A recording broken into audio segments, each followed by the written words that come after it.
Hey everybody, and thanks for watching Woodcrest Bonsai. I'm continuing to trim my Parrot's Beak in ice cream containers, and I've got 5 more in this video. Pretty much rapid fire. But in yesterday's video I talked about part of the reason that we trim these things is that if you don't, the tree will produce a whole bunch of growth on top and it will ignore the lower branches. So this tree here, if we pan out, if we look at it, you can see it's just incredibly long, rangy growth, but it all comes from the top. It all comes from basically here up. And then we have our 2 lower branches that I really want as part of the design. First main branch, second main branch. So if I just left this guy for another 2 or 3 months, you'll notice both of these lower branches are very weak and very small, and they haven't elongated at all. That's because the tree is pushing energy up to the top. So we not only cut off this excess as part of the design process, we also try to minimize the propensity of the tree to push energy up. I want to keep these low limbs, because if I don't, and these guys wither, then we're going to have a really tall tree. And that's not necessarily that bad. But see, right now, probably the front needs to move a little bit. Right now, that really looks nice with these 2. Let me get my concave cutters for that guy. And let's take some leaves off of here so we can see the movement. So just cutting it back is going to help these guys not to wither. I don't want those withering.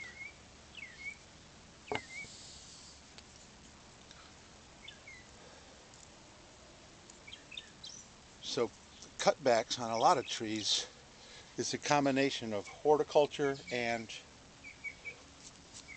artistry, whatever you'd call it, design. So there's number 1, and that one leaf is out of place. There we go. Really looking nice. Keep this top from getting too crazy, because I want to keep those 2 branches. Number 2 is a very interesting critter. It's one I call the spider. And I love this guy. And part of the reason is all the exposed roots. So let me take off the excess growth.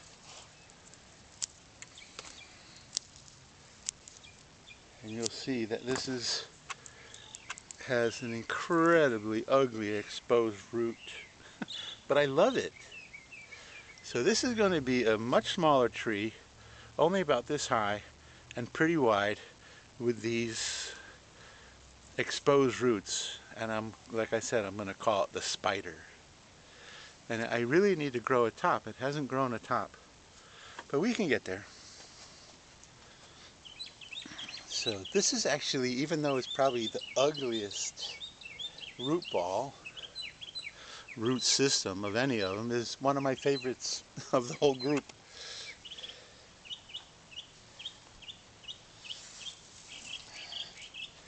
Number 3 is a tree that has not produced a tremendous amount of growth. It's certainly got some, which all needs to be cut off just the same as any of the rest of them.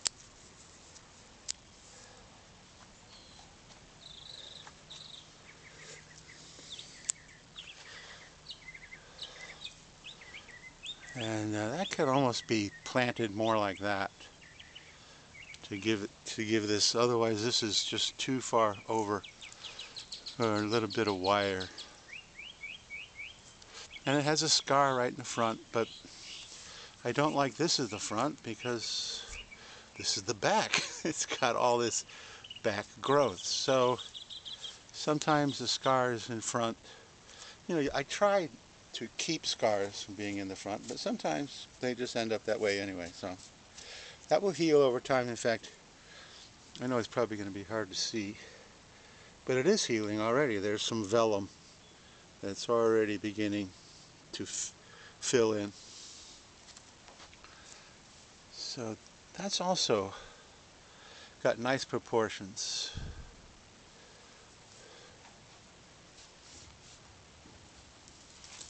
Number 4 is way overgrown.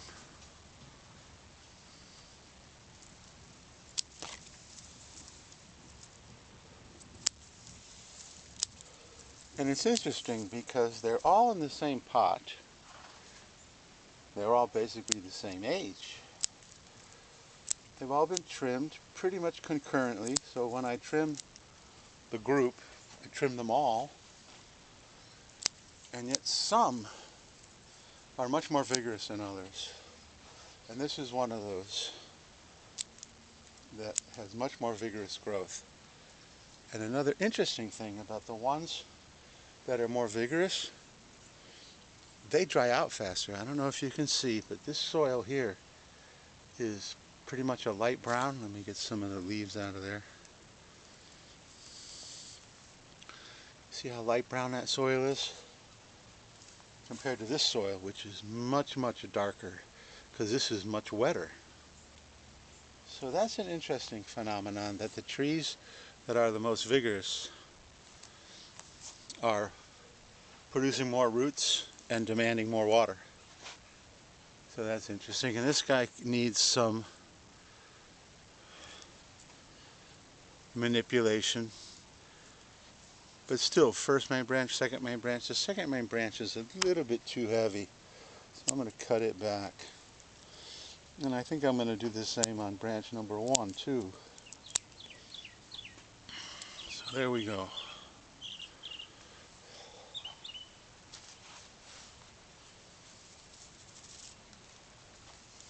And then the final tree for this batch, and I have one more batch to go. And I know this is video number 4, so I will end up with 5 videos, basically all in a row. But these are the archives of what these trees look like at this stage, so that when they have developed into finished trees, we'll be able to go back and look at their beginnings. So I know a lot of bonsai people, that do videos.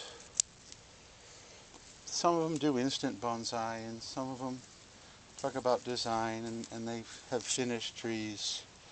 But I don't see a lot of people really working on pre-bonsai. So hopefully this will give you a little more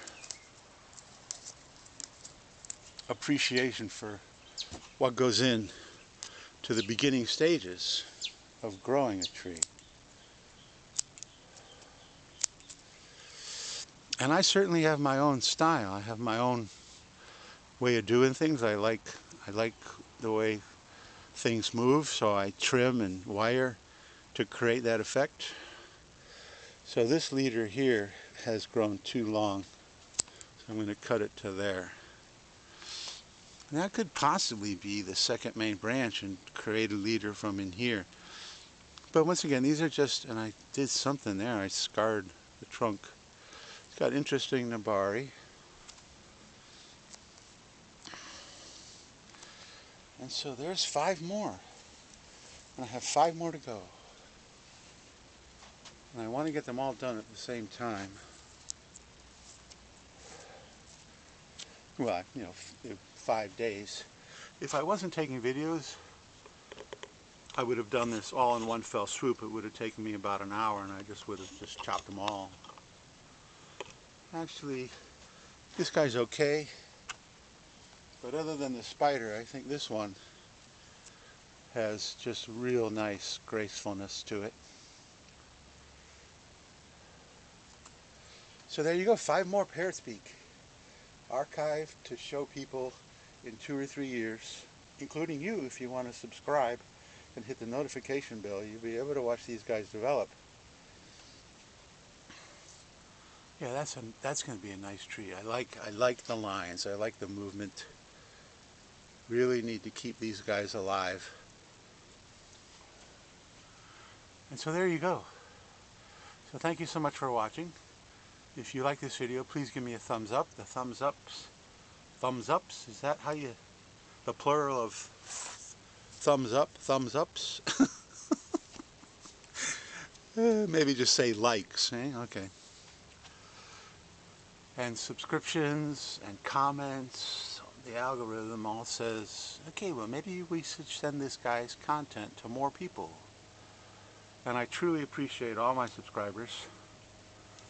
And if you haven't yet, please hit the subscribe button and the notification bell. And you can subscribe without hitting the notification bell. Because I know if I subscribe to numerous channels, and sometimes my notification page is just swamped. So I understand that. But regardless, the subscriptions and the likes, and you know the drill, right? YouTube, the more people do that, the more the algorithm likes you. So am I begging? Probably. Anyway, I do hope that you enjoy the styling of these trees, and we'll stay tuned to watch these guys continue to develop. And I said in some of the other videos for the past couple of days, I'm going to choose a proportion of them, my favorite trees, to put into bonsai pots in the spring. And I'm kind of looking forward to that. And I hope you are too. So thank you so much for watching. And I will see you in the next video, which will be one more